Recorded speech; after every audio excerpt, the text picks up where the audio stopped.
Hello, this is Monica Reinagel, and you're listening to the Nutrition Diva podcast. Thanks so much for tuning in. We're talking about a question that comes up a lot. What's the best diet strategy if you're trying to gain muscle and lose weight at the same time? And a little bit later on, I also have a listener question about whether or not following a vegan diet makes it harder to gain lean muscle tissue. After all, protein is key to muscle synthesis, and vegan diets are generally lower in protein than diets that include some animal products. We'll get back to that just a little bit later in the podcast. We have a new sponsor this week, and it's a really fun one. In fact, I may be able to make your holiday shopping just a little bit easier this year. You can give that hard-to-shop-for loved one a gift membership to the Sock Club. Every month, they get a new pair of gorgeous American-made socks sent straight to their door. I have several pairs already, and they are my favorites. The designs are amazing. You're not going to find anything like this at any store. So fun. And the quality is truly exceptional. This is the gift that keeps on giving all year long. Go to sockclub.com and you'll see what I'm talking about.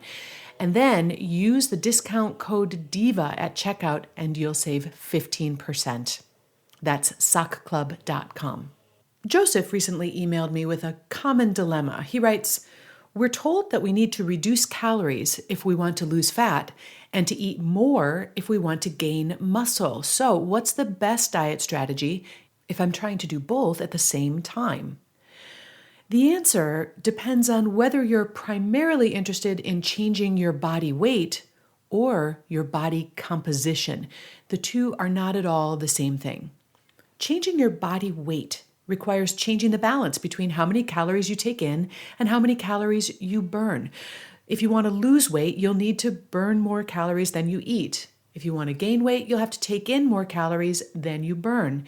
And obviously, if you want to stay about the same weight, you're looking for an equilibrium between calories in and calories out. Now, there are a lot of ways to change the balance between calories in and calories out.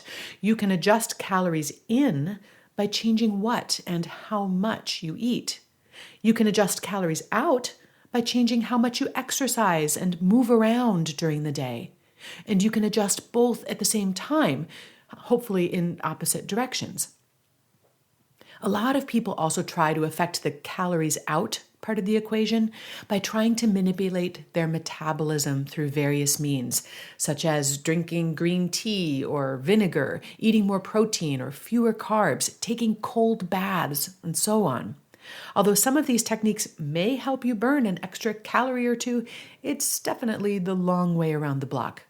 But at the end of the day, it all comes down to energy balance. Change the balance between energy in and energy out, and you will change your weight.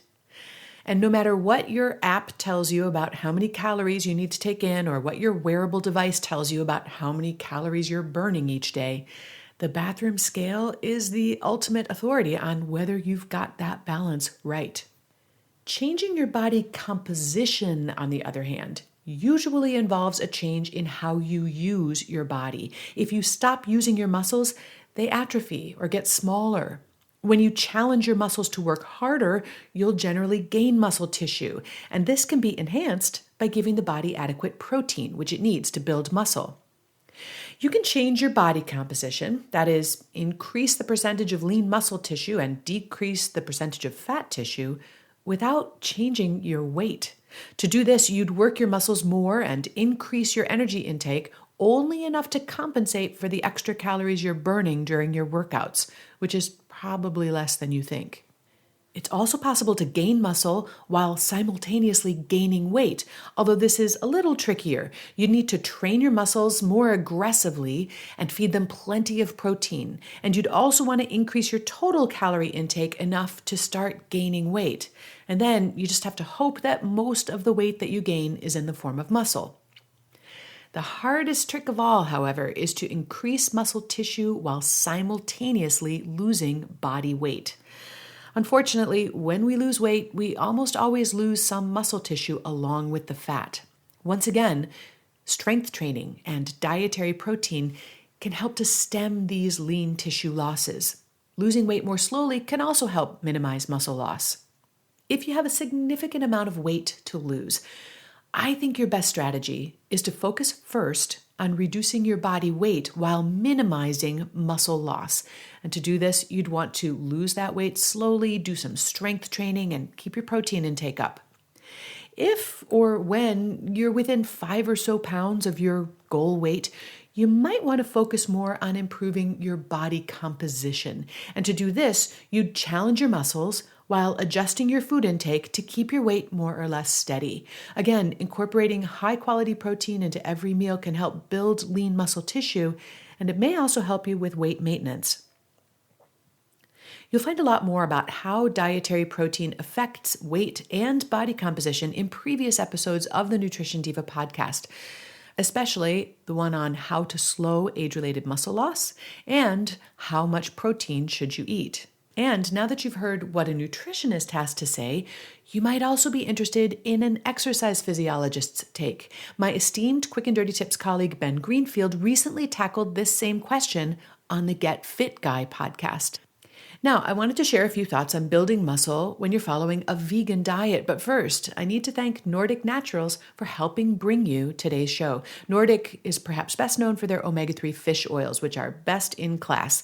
And they apply that same commitment to quality, purity, and efficacy to their entire portfolio of supplements, which includes over 200 products for every age and stage of life. Research and a deep respect for scientific evidence is part of Nordic Naturals' DNA. Over 40 published studies have been completed on Nordic Naturals products, with more than 40 more in progress. Check them out at nordicnaturals.com and use the promo code DIVA to get 15% off your order. Tanya recently posted on the Nutrition Diva Facebook page. She wrote, "I recently decided to change to a vegan diet. I'm also an avid gym goer trying to build strength and muscle. The biggest reason I didn't become a vegan sooner is that I'd heard that plant-based proteins are not as bioavailable as animal protein. I'm not sure how true this is, so I decided to ask my favorite nutritionist." Well, thanks for that, Tanya. It is true that animal-based protein generally has a higher biological value than plant-based protein. Because animal proteins deliver essential amino acids in proportions that are more similar to the body's requirements for them, it's easier for our bodies to use these amino acids to synthesize new proteins. Now, this doesn't mean that vegans cannot build strength and muscle. Lots of them do it every day. But they probably will need to work a little bit harder at it. As I talked about in a recent episode of the Nutrition Diva podcast, it takes about 30 grams of high-quality protein to maximize muscle protein synthesis. And one challenge for vegans is that it takes a lot more food and calories to get 30 grams of protein from plants than it does from animal sources. For example, you can get 30 grams of protein for about 175 calories worth of chicken breast, but it would take you 450 calories worth of black beans to get the same amount of protein. And then there is the issue of biological value, the concentration and distribution of essential amino acids in those proteins.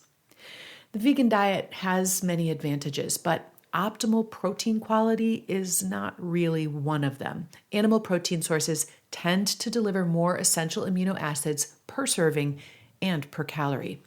I've put together a chart that shows the essential amino density along with the protein and calorie counts for a lot of common protein sources, both animal sources and plant sources, and I've posted it on my blog at nutritionovereasy.com if you want to check that out.